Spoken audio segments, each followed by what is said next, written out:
Hey guys, welcome back to the channel McNallie Money, your home of all things stock, investment, and personal finance related. In today's video, we're going to be profiling Generation Mining, specifically their marathon project located here in Canada in the province of Ontario. A lot to go through. Before we get into it, take a second, hit the like button, guys. Big help to myself and the channel, specifically in getting this content to other people like you who may find value. If you're not already subscribed, McNallie Money, feel free to join. We'd love to have you as part of the community. And finally, let me know in the comment section below if you've heard of this company before or you're currently holding shares. With that being said, let's get into today's video.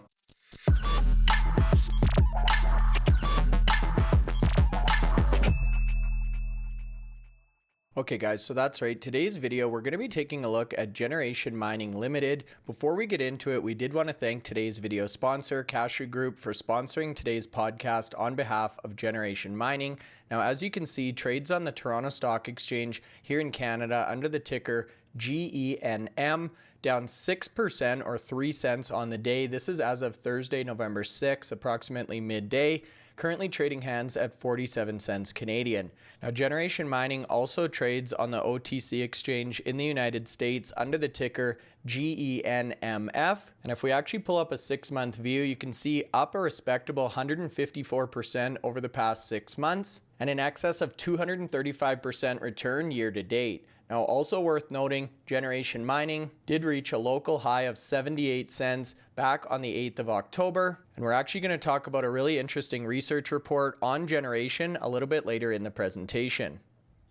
Now, because this is the first time covering Generation Mining on the channel, I did want to jump over to the corporate website, genmining.com. I'll leave this linked in the video description below. You can go in and take a closer look for yourself. And as you can see up top, front and center, really focused on copper and palladium, both of which are critical minerals that we've discussed extensively in prior videos. Now, if we scroll down to the About Us, you can see Generation Mining Ltd, again, Genm on the TSX, is progressing the marathon project, which we're going to look at in a second, recognized as one of North America's few fully permitted and construction-ready critical mineral developments.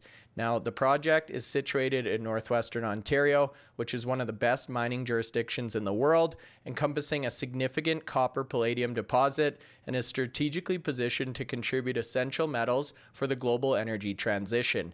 Now, we've talked about the fact that a lot of future technology, including clean vehicles, clean energy, high-performance computing, AI, require a lot of these critical metals or materials, and both the US and Canada have really made a strong push to onshore the production and reduce the reliance on countries like China to import these critical minerals. Now, the project itself, or the Marathon Project, boasts robust infrastructure, established partnerships with local communities and First Nations, and strong support from both the federal and provincial government, which I just alluded to. And based on their March 25th feasibility study, they estimate an NPV, or net present value, of $1.07 billion at a 6% discount rate and an internal rate of return of 28%. Now, based on a 3-year average metal price, that gives a 1.9-year payback, and over the 13-year mine life, Marathon, or the Marathon Project, is projected to produce 2.16 million ounces of palladium and 232 million pounds of copper, not to mention additional platinum, gold, and silver,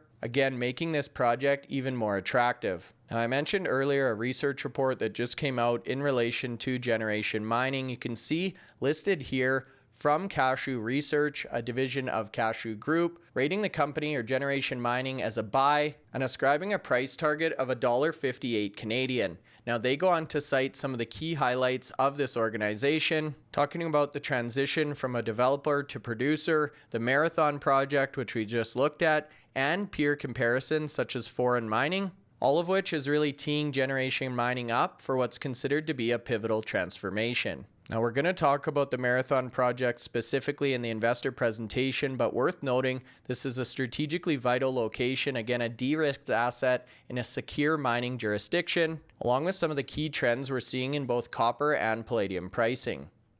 And we'll come back to the research report in a second. However, I did want to jump over to the investor relations portion of the website. If you click on presentations and actually just updated last month in October. We can then start to take a look at the Generation Mining investor presentation and this marathon project in a little bit more detail. Now, in terms of the value proposition, we talked about this Tier 1 jurisdiction located in Ontario, Canada. The project is shovel ready with all necessary permits required for construction. The company itself is trading at a substantial discount to its peers, approximately 20% of net present value, which we'll talk about in a second, and strong support from local Indigenous communities, the town of Marathon, and both provincial and federal governments, again, as they look to secure access to these critical minerals. Now, earlier I talked about this energy transition, specifically electric vehicles, but these elements are really needed in a lot of future technology and manufacturing processes. And here you can see a great example of that for palladium, copper, and platinum. Now, this is that visual from the research report blown up in full size. You can see Marathon Palladium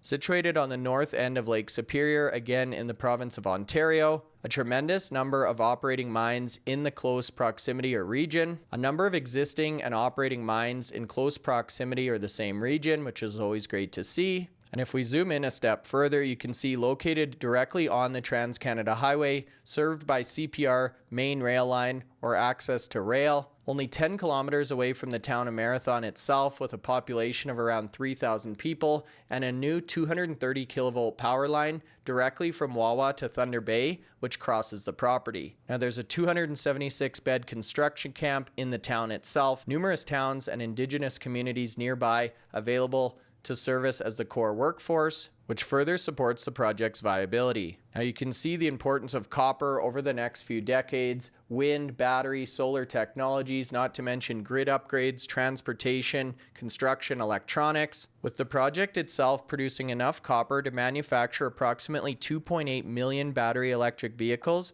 over the life of the mine. Now, palladium is equally important, especially in the adoption of hybrid electric vehicles. And as a result, we're seeing a fast acceleration in the actual price of palladium itself, along with platinum, and really no sign of this slowing down as hybrid sales continue to grow. And this is actually a great visual representation of exactly that point. So hybrid vehicles outpacing both battery electric and plug-in hybrids, and an equivalent chart looking at some of the BEV or battery electric vehicle growth in China as well. Now, earlier we talked about the feasibility study. This talks about some of the key takeaways, and based on spot metal pricing on October 16th, a 6% MPV comes out to $1.7 billion, or an internal rate of return of 36.4%, so even better economics based on this updated study. And in that scenario, cutting the payback period down to only 1.4 years. Now, they then go on to talk about the actual feasibility itself, so conducted again in March of this year, and give some great information on both the CapEx and OpEx expense estimates for the project. Now, we talked earlier about some other base metal developer comparables in the market. This is a great table talking about some of the flagship properties, locations, what stage these projects are in,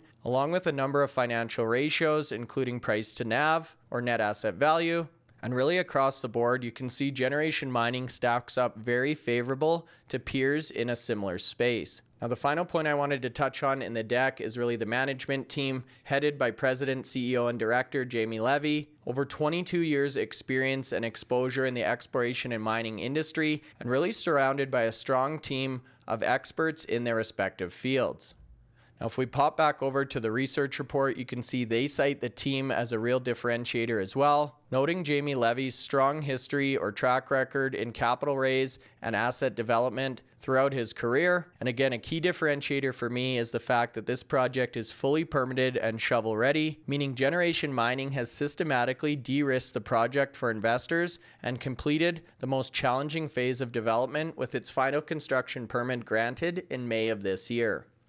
So with that being said, a potential opportunity if you're looking for this type of exposure in your portfolio. I'd be curious to hear your thoughts on Generation Mining in the comments section below. If you've heard of the company or are currently holding shares, if you're still watching the video at this point, hopefully you found some value, so make sure you hit the like button. A big help to myself and the channel, specifically in getting this content to other people like you who may find value. Feel free to subscribe to the channel, McNallie Money. We just crossed 47,000 subscribers. We'd love to have you as part of the community. And finally, thanks so much for watching. We'll see you back here in our next video.